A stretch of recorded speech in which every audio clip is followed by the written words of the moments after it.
গুন্ডামি আমরা বন্ধ করব, ভাইপোকে জেলে ঢুকাবো, তারপরে তোমার পিঠের চামড়াও তুলব।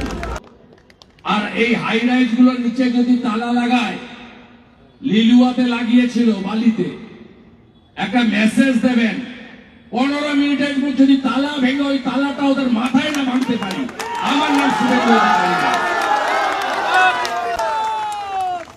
আমি কথা বাড়াবো না।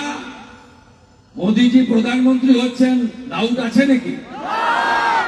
তৃণমূল চোর, এটা নিয়ে কোনো ডাউট আছে নাকি? পিসি প্রাক্তন হোক আর ভাইপো জেলে যাক, এটা নিয়ে কারোর কোনো দ্বিধাদ্বন্দ্ব আছে নাকি? যদি না থাকে, আমাদের নেতা তাপস রায়কে দিল্লি পাঠাতে হবে, 4 নম্বর বোতাম টিপে জয় জয় শ্রীরাম হাঁটা শুরু করি।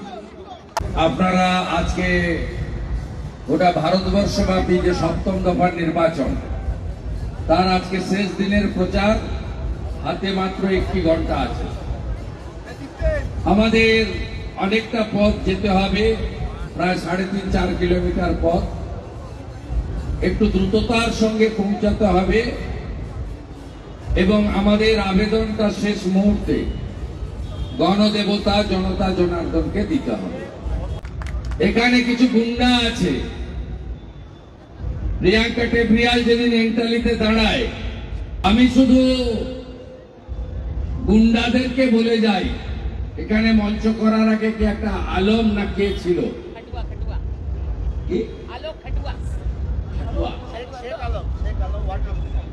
যেই হোক, শাহজাহান কেষ্টর থেকে বড় নয় তো। আরে আলম ভাই, শুনে রাখুন,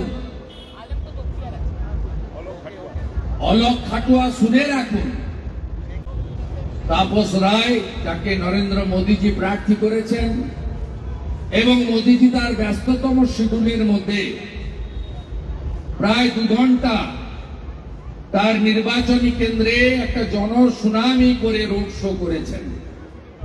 তাই তাপসদার প্রতি ভারতবর্ষের প্রধানমন্ত্রীর আশীর্বাদ সরাসরি বর্ষিত হয়েছে।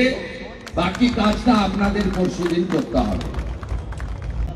ভাইপোকে জেলে ঢুকাবো, তারপরে তোমার পিঠের চামড়াও তুলব। এইখানে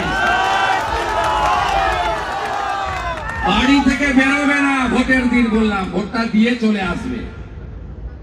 এখানে সিআরপিএফ এর দায়িত্বে আছেন সিনিয়র কমান্ডেন্ট এই নির্বাচনে।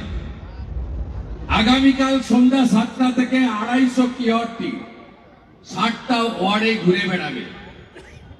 প্রত্যেক বুথে, সিঙ্গেল বুথে 1-3 আর 1-এর অধিক বুথে একটা সেকশন করে প্যারামিলিটারি থাকছে। পুলিশের রোল খুব একটা নেই।